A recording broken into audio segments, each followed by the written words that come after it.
The Critic's Place is made possible by Equitable Bank and by the members of Maryland Public Television.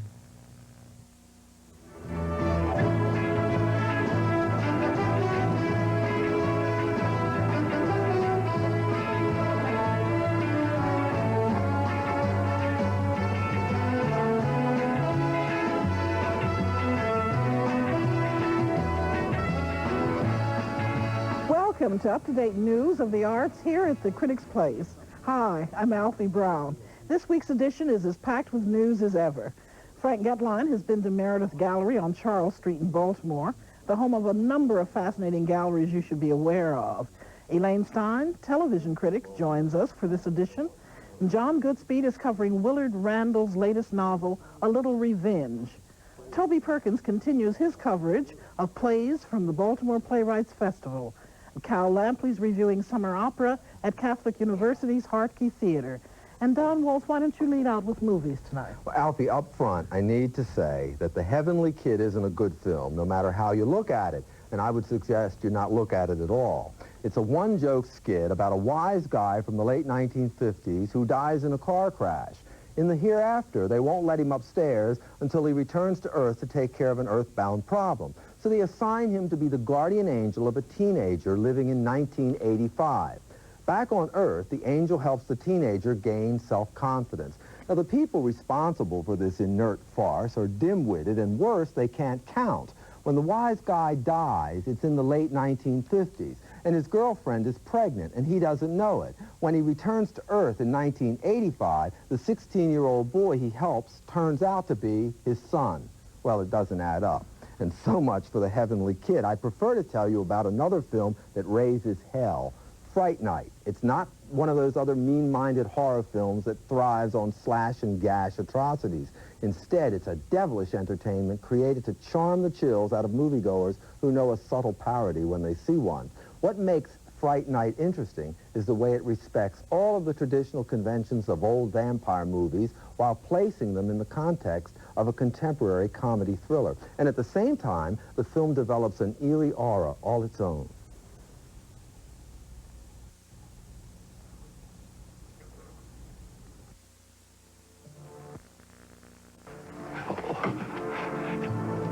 Let's come back at dawn. He'll be asleep then, and we'll have a better chance of getting Amy. And Amy will be dead by then, too. Now, come on.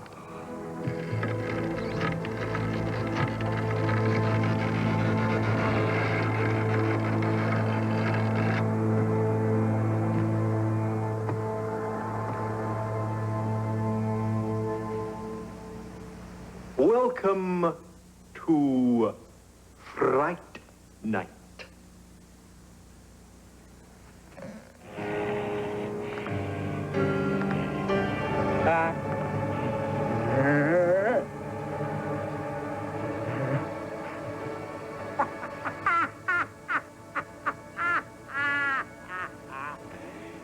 You have to have faith for that to work, Mr.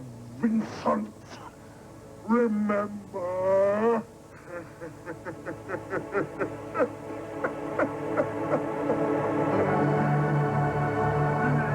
What happens next are special effects that are outstanding. They're guaranteed to produce first-class nightmares for everybody.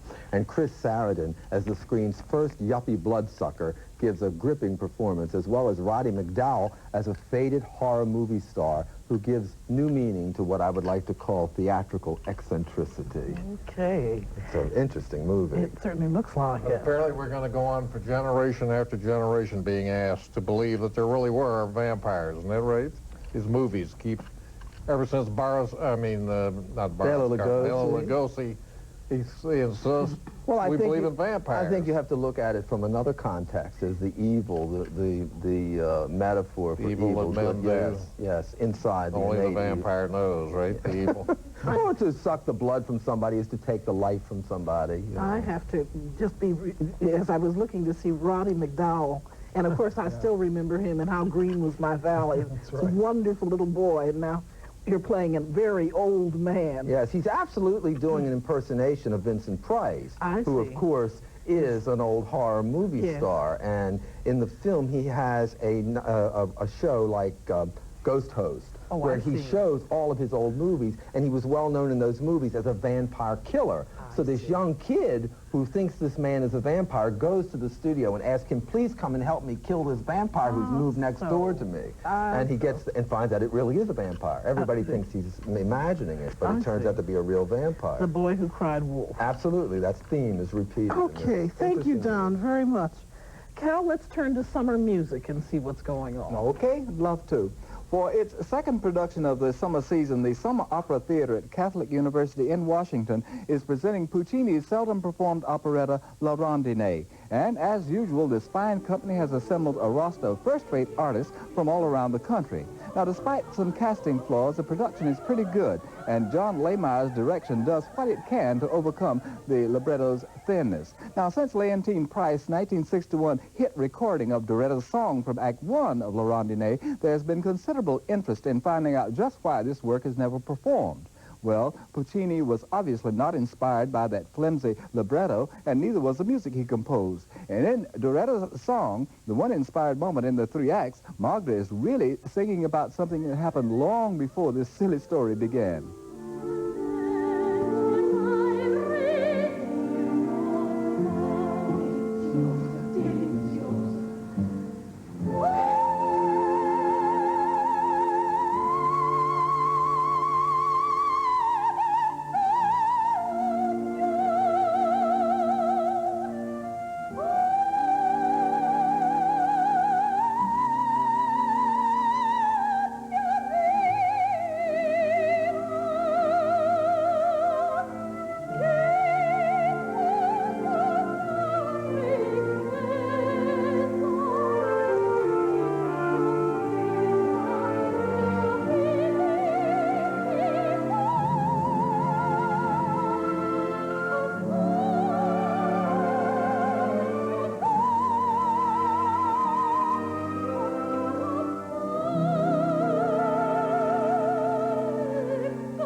Now, there are obviously some agreeable waltzes and cute numbers, but operetta was simply not Puccini's forte. There's no wit and no charm, and after about 15 minutes, La Rondine becomes downright tired. But if you're curious about La Rondine, as most people are, this is your chance. And the final performance will be this Sunday evening at 8 p.m. at the Hartke Theater on the campus of Catholic University in Washington. Now, before we leave, I'd just like to mention the fact that as part of the Kennedy Center Superstars of the Summer Entertainment, Johnny Mathis will be giving 3 performances in the Kennedy Center Concert Hall on August 2, 3, and 4 at 8:30 p.m. And he also has a new album out called Right from the Heart that is filled with those luscious romantic ballads that has made him happy and famous. So if you'd like to really get an evening of some sophisticated entertainment, you might want to check both of these things out. Well, You're Calvin, from what I understand, you actually have a professional connection with Johnny Mathis and know him very well, isn't that true? Yes, I had the pleasure of working with him, producing his records for quite a few years, way back when he was a boy. Because when I was working with him, he was 17. Wow. And I still refer to him as, gee, he's such a lovely boy, and people have to look at me and say, Calvin, he's 40 or over 40 years old. I can think, oh, yes. And he sounds as good today as he did then. It's not one where he hasn't failed. The voice hasn't failed. Cal, he was on one of the morning shows this morning. I don't know if it's the Today Show, Good Morning America, and celebrating, I got, what is it, 30 years or something. Well, first of all, he looks wonderful. He does. And then he said that except for 3 years when he left his record company, which is Columbia, that's the only time that other people tried to talk him into singing something other than love ballads. Yes. And that's the only mistake that he ever made. But he's been doing this consistently for all these years. It's remarkable, isn't it? He's proven that it pays off. Speaking of persuasion like that, who do you suppose talked Puccini into writing this rotten operetta? I'm not much of history, but as I recall from my college days, I think his publisher wanted him to do a musical comedy or something that was light and not in the tragic vein that he was so accustomed Sounds to like writing something in. a publisher would Yes, talk about. yes. Right. There's always someone to give you bad advice. Yeah, the quality, the musical comedy quality, are you really saying that it doesn't suit the opera, but is it entertaining anyway? I don't It looks find it stylish. entertaining. I just think that the story and the libretto was so bad that it's just silly. The proverbial story about a rich man's mistress who wants to disguise herself and go out into the world, and her disguise is caught up with, and it's just so silly. It looks so elegant. It is. Well, that it is. It takes place on the Riviera in Paris, and Magda, the lead, is a very, her salon is a result of being the mistress of a wealthy banker.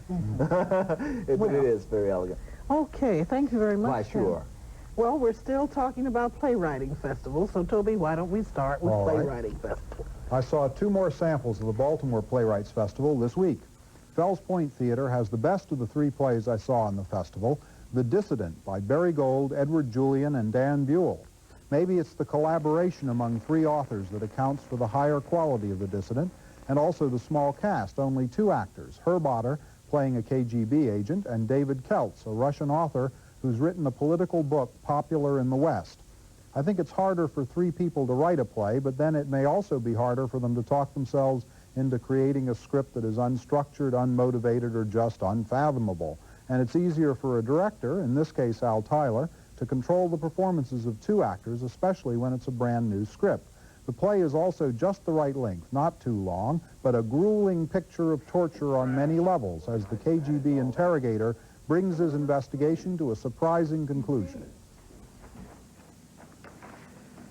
They're the best of the lot, I'll admit that. Quite good, but monstrous. The faces are almost human.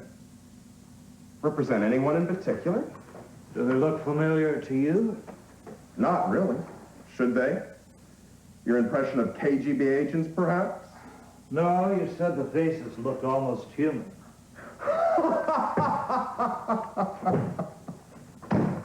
I walked into that one. And you nailed me. I like you, Alexander Andreevich. Really, I do. I've never had a guest who would risk saying something like that. But enough of this small talk. We really must get to work.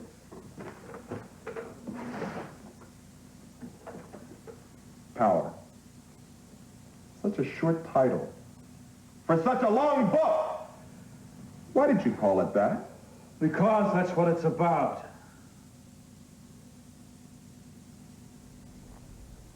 Well, I don't want to imply that it's perfect, but I recommend The Dissident at Fells Point Theater in Baltimore through August 25th. I'd also like to recommend Vlad the Impaler by the Arbutus Theatrical Company at the Relay Town Hall Playhouse, but I have to shade my enthusiasm quite a bit. Vlad the Impaler was, of course, a Romanian warrior upon whom the legend of Dracula is said to have been based, and this is a vampire play. It's also far too long, with all kinds of lines and characters that ought to be cut right out, and it's just not scary enough, or even very often just plain interesting, but it is structured nicely, and you do actually start to feel a little sorry for poor old Dracula having to live in agony forever, sucking necks. Vlad the Impaler at the Town Hall in Relay, Maryland, through this weekend, part of the Baltimore Playwrights Festival.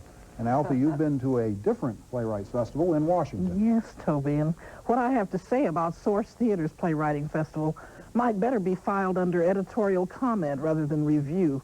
I'd like to congratulate the very idea of such a festival, a place where new plays are produced for the first time, a chance for paper people to come to life, to stumble their way through plot, crisis, and resolution.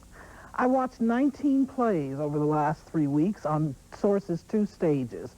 I watched dramas, comedies, farces, 1-act plays, 3-act plays, realistic plays, and avant-garde theater. Actors of every size and shape were in roles that sometimes fit and sometimes didn't, but the results was almost always entertaining. That, of course, that makes for just a fine evening for the audience, but the more important aspect had gone before, as directors and playwrights in rehearsal bent and shaped the play, throwing out what didn't work and adding what was necessary. At a festival, there are, of course, always designated winners in categories such as Best Play, Best Actor, etc. Our congratulations to the various winners, but I firmly believe in the new playwrights festivals, everybody wins as we watch the playwrights' efforts come to life. Who knows who'll be the next Shepard or Simon or even old Will Shakespeare himself? Congratulations to the best play at Source, Eddie's People by Sandra Peck, the best actress, Mary Wood, best actor, Dick Harrington, and best director, Robert McNamara. And I can only say ditto for the Baltimore Playwrights Festival. Yeah. That's a wonderful idea. One of the things that I was fascinated by at the end of the time, of course, they had about 15 judges having watched all these things, and every Sunday they would meet and congregate and work through what they had seen over the week. And the other thing I would wish is that all the people who had been affiliated with the plays, particularly the directors and so on, had heard those hours of comments where everyone had their comments to make about it, because so much was said that would be helpful to a new playwright to have 15 opinions. And you're not allowed to listen in on the judges' deliberations. Well, at this point they're not, simply because they have no method of handling that kind of grouping. But I hope at some point in the future festivals will have some kind of Of course, the long-been belief that a playwright gets his best feedback from the cast, the director who are involved in the play, and by listening to the audience. Yes. If you've had that experience, it can be a... Now, Baltimore's, of course, is a little different because their plays run longer. Yes. So there's a little more time for them to shape the things and for them to settle into a real performance. Source only has 3 nights, and so by the time you get it up to put on, it's over, almost. But you said you saw 19 plays? That's right, my dear. You ought to get a medal for seeing 19 plays.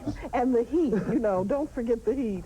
But it was still well worth it. There were some good plays. The places that I went in the Baltimore Playwrights Festival were air-conditioned, I must say. That's nice. Three theaters, the Spotlighters and Fells Point and Relay Town Hall. Community's looking up. There's no doubt about it. Thank you, Toby. And John, your subject matter tonight is a little unusual. Somebody we hear very little about. It's not vampires. Everybody else is doing that. Yes. Your turn. We have here, Alfie, a fascinating book. It's about Benjamin Franklin.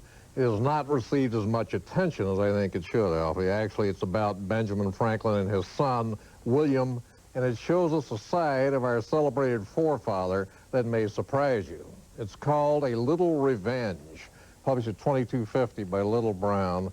The title refers to the way Benjamin Franklin treated his son during and after the American Revolution. The son was a bastard, probably not the son of Franklin's wife, but he seems to have been a helpful son. He helped Ben Franklin with the famous kite experiment. He served well as his father's assistant officer in the French and Indian War, and as assistant lobbyist for the American colonies in the decade before the Revolution. But William Franklin became a successful lawyer in England and eventually was appointed governor of New Jersey. And he remained a Tory, loyal to King George, and for that his father, the Revolution's heroic elder statesman, never forgave William.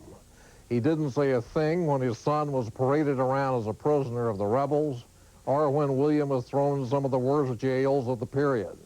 Before Ben Franklin died, 14 years later in 1790, he spoke to his son only once, and then asked for repayment of money he had spent many years earlier on his education. And Benjamin Franklin, a rich man, more or less cut William out of his will. Old Ben Franklin, heroic as he was, held a grudge forever and was something of a tightwad, this book indicates. The author is Willard Randall. He lives in Vermont and is a PhD candidate at Princeton. He has contributed to 4 other books and many magazine articles. This book, A Little Revenge, is, as I say, fascinating, and it deserves your attention. It deserves everyone's attention, Alfie. Well, John, I also read part of the book, a very small part, but I was impressed by the style and I'm interested in finishing it. I must say, if a father's going to hold a grudge against his son, what better way or means or reason for holding a grudge than that their son opposes you in your life's work? But would you come back to him after he's a middle-aged man and say, you owe me for your college fees? Well, I do think, Ben Franklin, first, I don't think he had any legitimate children, did he?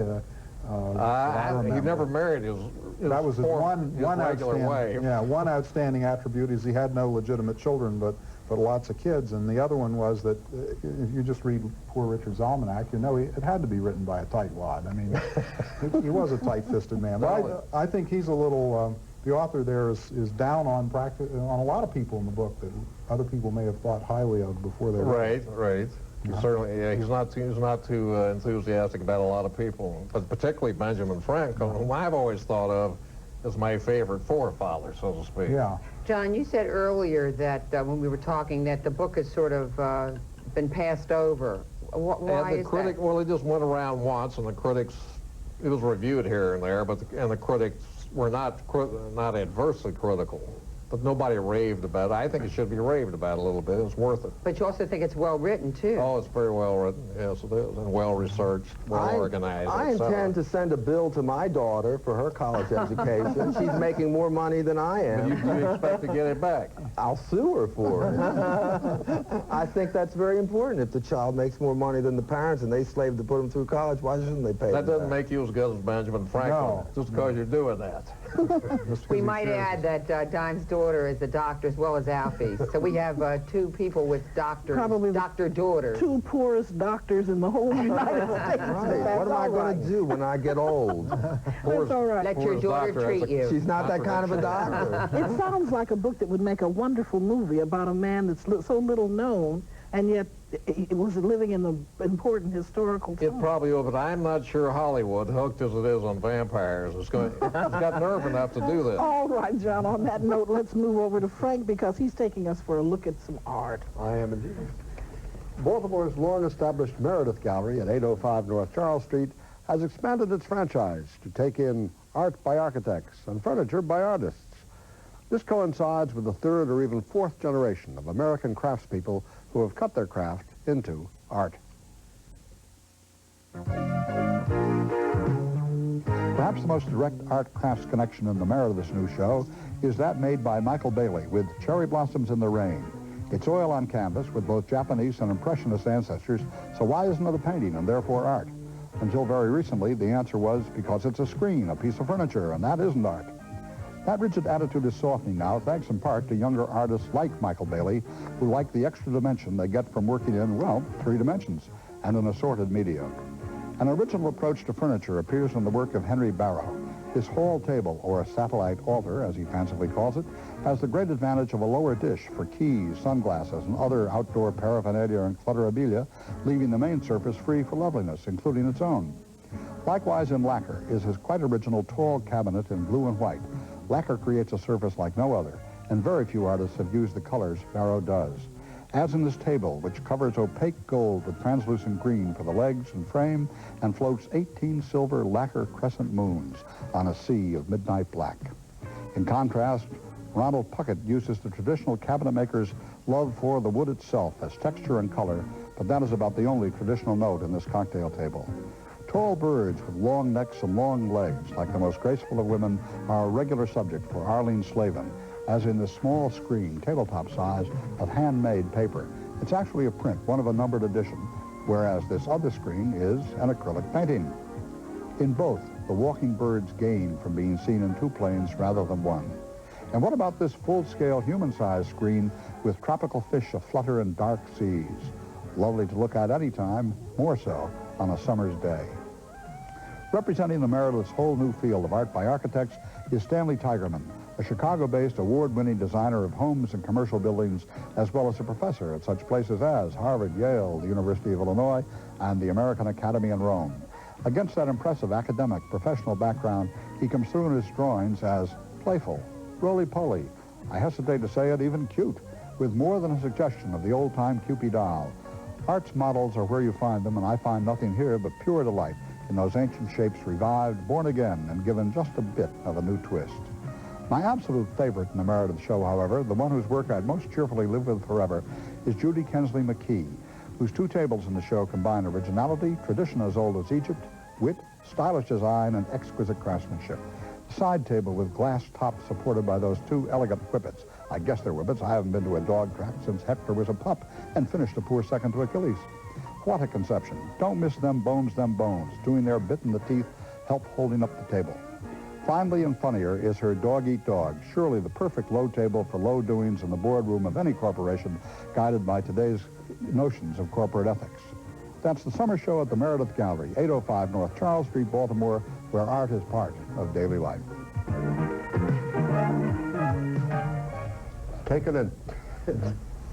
I would like to say that I was delighted with the show. And I think that the woman who owns the gallery, Judy Lippman, and her daughter Mandy deserve a lot of credit because there isn't anything like this in the entire Baltimore, Maryland area.